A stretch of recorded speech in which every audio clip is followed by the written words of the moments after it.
Hi everybody, and welcome to Traveling with Russell, and welcome to a new video. Welcome to Moscow. Now, I've traveled to the eastern part of Moscow today to a shopping center, and I thought I'd show you this very interesting store right behind me, which may look familiar to some, especially when you look at some of the furniture and some of the different items inside. We're gonna go check it out together. Let's go. The shopping center that I've come to is called Mosaic, and it's on the eastern part of Moscow. For me, it was about an hour and a half to get here by a couple of trains and a bus, but that's not a problem at all for me to come and make videos. Now, this end of the shopping center is quite interesting because they've got home stores, and right in front of us here is a very big bedding store where they've got sheets, pillows, beds, mattresses, and then the rest of the shopping center flows way down the end over there. This is not a particular big shopping center. It's only 3 levels. There is another bedding store right in front of us right here. Now, let's skip over the shoe store. Here on the right-hand side, they've also got a home store which concentrates on paint and wallpaper.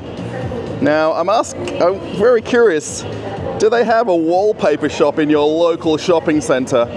I'd be very curious to know. And there's actually a kitchen store just off in the back, and then there's another home store at the very end just there. But where we want to go is Good Lakk, or Good Luck, whichever word is best describing the name of the place.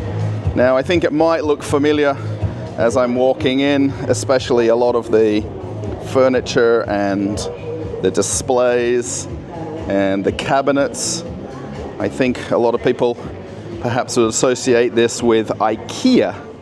Now, the thing with this particular store is actually all the products that they're selling are from manufacturers that produced items in Russia for IKEA. Now, the predominant amount of things that we're going to see as I walk around are either made in Russia or in Belarus. So there's a little bit of a mix of things depending on which product, but I'm fairly sure a lot of people probably recognize some of these different furniture pieces, especially if you've been to an IKEA store before. It'll be very, very familiar, and the color of the furniture and this flat pack design is incredibly recognizable. Now, this particular store is now the second location for them in Russia. Both of them are in Moscow, and one is actually quite close to my house, and then this one is on the opposite side of Moscow. They wanted to spread them out a little bit.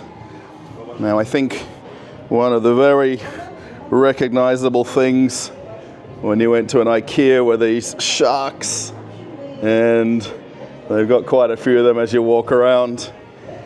And I think, if I remember rightly, the Alex drawers, the name of the drawers that we see right in front of us. There's actually a few different sizes of them as well. And I'm pretty sure these were the Billy bookcases, if my name serves me correctly. I had a few IKEA items back in Australia. We don't really have any now because the place where we're living, as we've moved in since IKEA closed. But this company sources all of their products from factories that were making products in Russia for IKEA for either domestic sale or for export. Now, what a lot of people probably don't know is that a lot of IKEA products that were produced in Russian factories were actually shipped either to Asia or to Europe. And literally, they were made in Russia for export only, beyond domestic sale. Now, I'm sure if you've been to an IKEA before, everything that I'm showing you is looking very familiar. And this particular store is 500 square meters. Now, their previous one was 300 square meters, so they're getting a little bit bigger as they open new stores. The actual goal is to open more than 50 of them across Russia, and at the moment they've got 34 of them in development or under project, as they like to call it here in Russia. So all of these items were either from Russian factories or Belarus factories and then sold in the IKEAs throughout Russia or made and exported. So the one thing that's a positive out of this is that the factories in Russia keep working.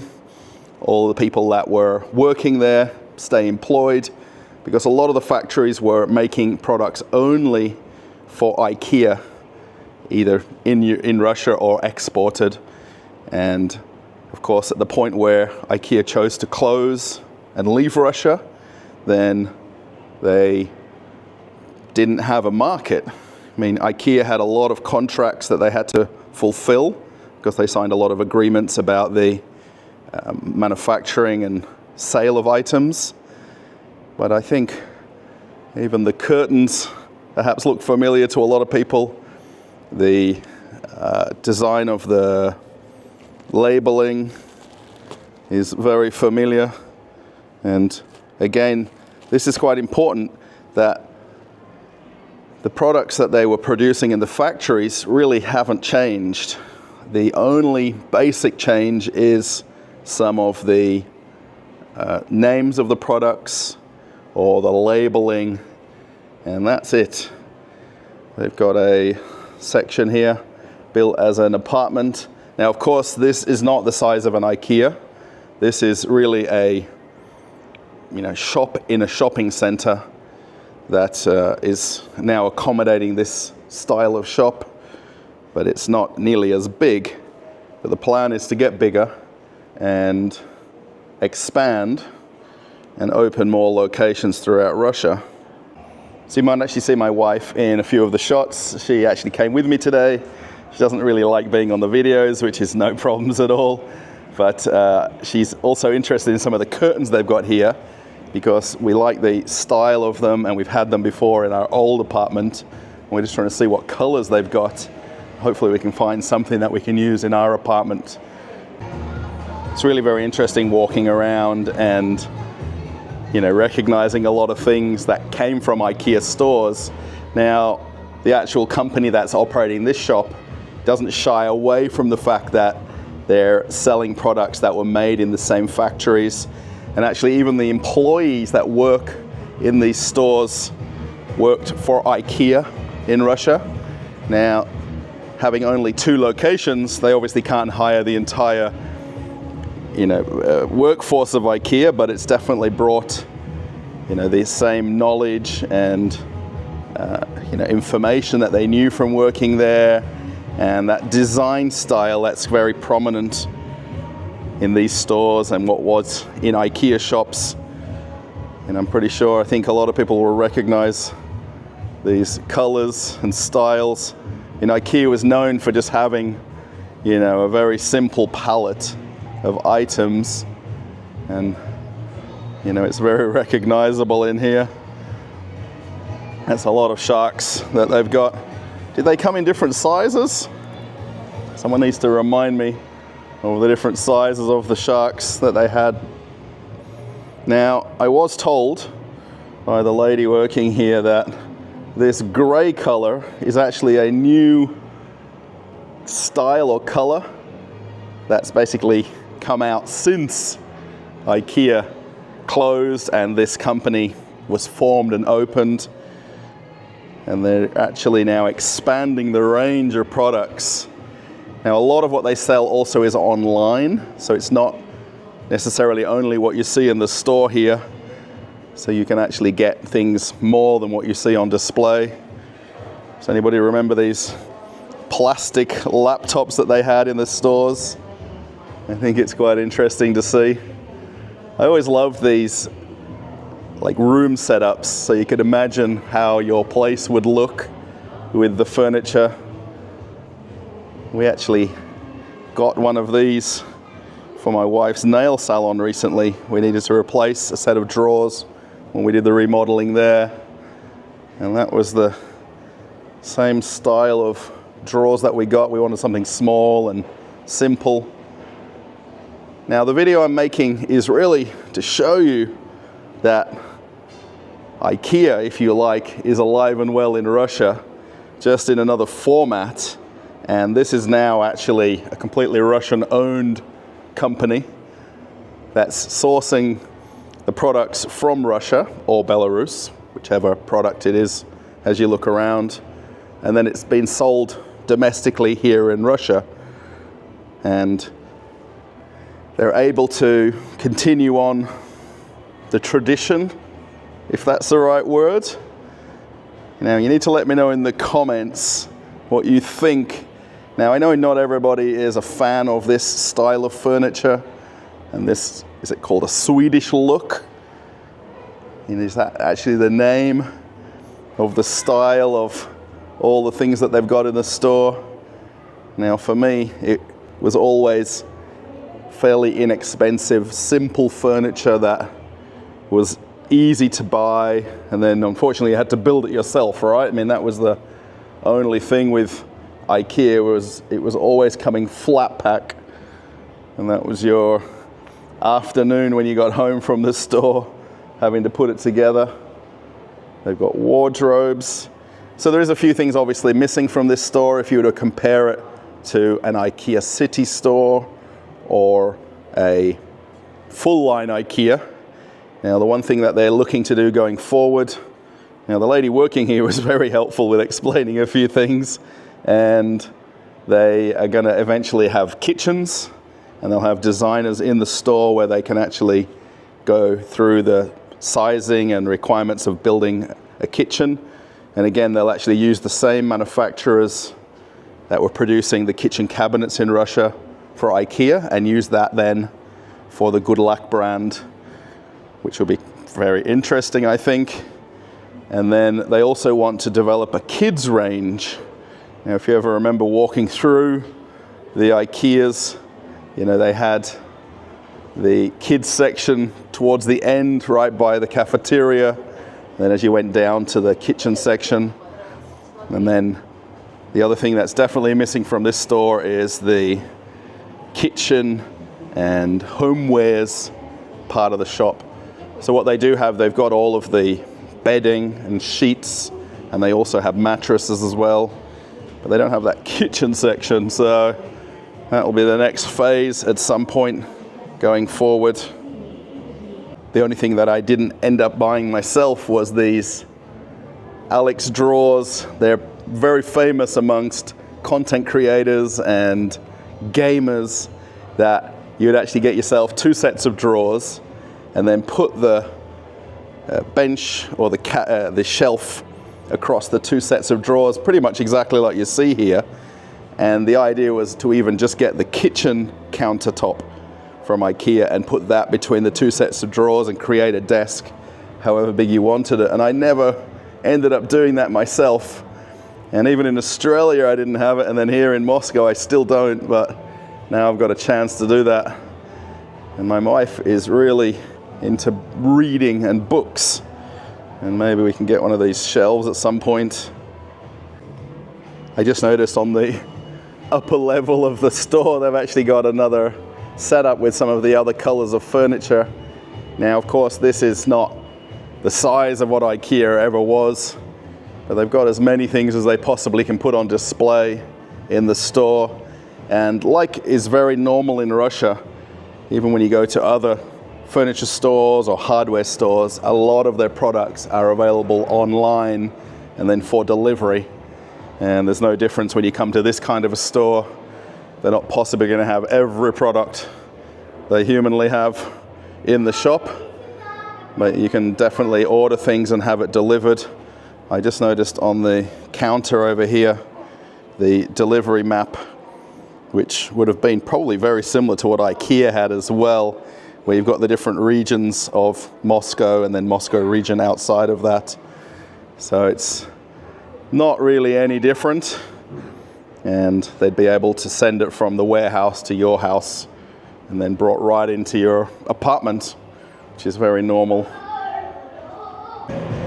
Walking outside the store, it's very interesting, this end of the shopping center. So good Lakk right in front of us, and then they've got actually a tile shop here that has tiles, and then also flooring.